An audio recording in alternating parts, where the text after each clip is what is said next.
Okay, so Wave 4 of the booster course pass dropped recently, and I've got a couple of thoughts. Yeah, I also just want to mention, I'm not the biggest fan of the tour tracks, but this wave, I have to say they were pretty decent.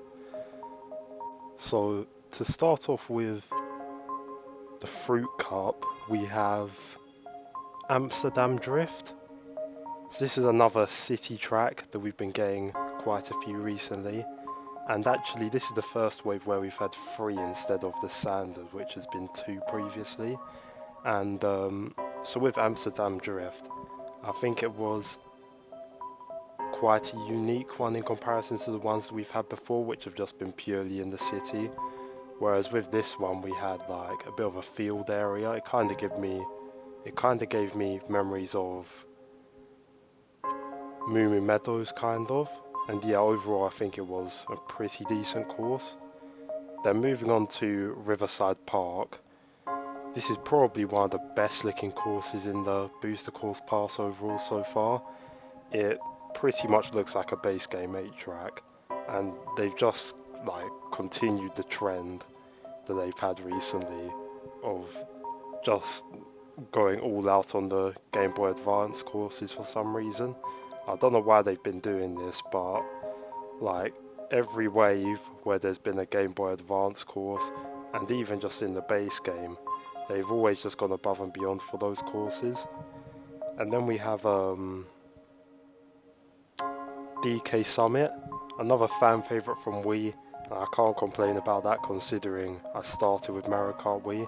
So pretty much any Mario Kart Wii track that's been added has been a favourite for me, and I've greatly enjoyed them, and this is no exception.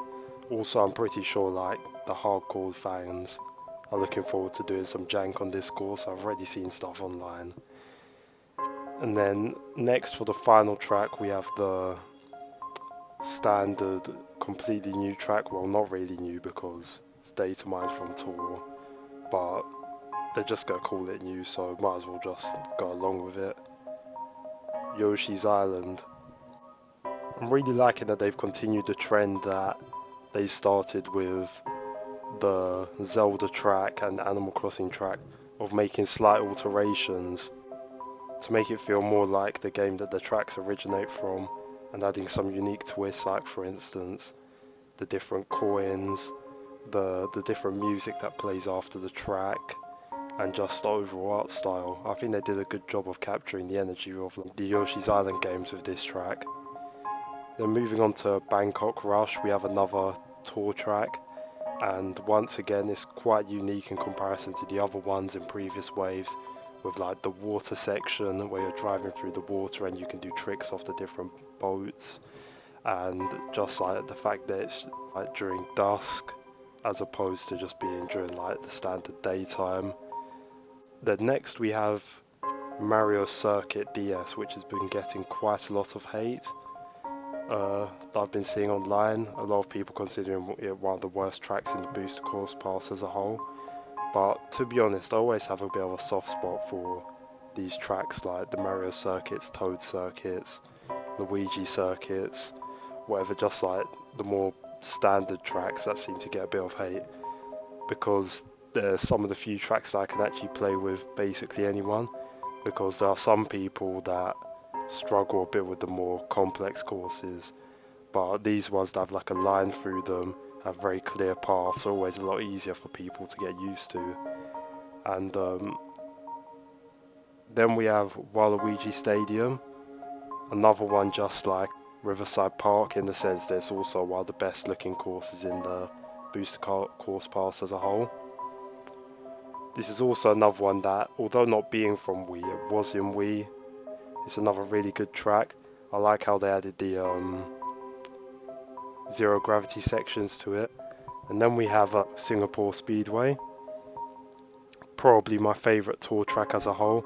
I really like all the verticality and stuff that it has in it, because a lot of the tour tracks, like the city based ones, seem to be very flat, so it was a nice change to have one with a bit of verticality in it. Wait a second, I just thought of something.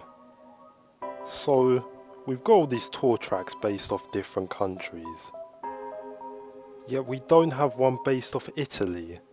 Nintendo!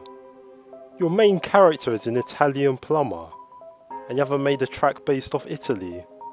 What is going on? And also something that this wave has made clear is that there's going to be some new characters added, which I'm surprised they didn't just do this from the start, but from this point onwards we're going to be seeing 6 characters overall. They could have done 1 per wave, but they decided to like backload it a bit. So we got Birdo, so there's 5 more, and some predictions I've got. There isn't really much variety in this, so if you've seen someone talk about it before, there'll probably be a lot of repeats. So I've got Diddy Kong, should have been in the base game from the start. Don't know why they didn't add him alongside like King Boo, Bowser Jr. and Dry Bones in the Switch version. Then we have Funky Kong, a fan favourite. He'll definitely get added at some point. Then we have P.T. Piranha, someone I really want, and considering there's like a Piranha Plant themed course in Tour, I could see him coming along that in the same way that Birdo came alongside Yoshi's Island. Then we have Kamek, who I think just deserves to be him, considering he's like a mainstay Mario character. He was going to be in, I think he was going to be in the original game on the SNES, but he got replaced by Donkey Kong Jr. I might be wrong on that, but I think that was the case.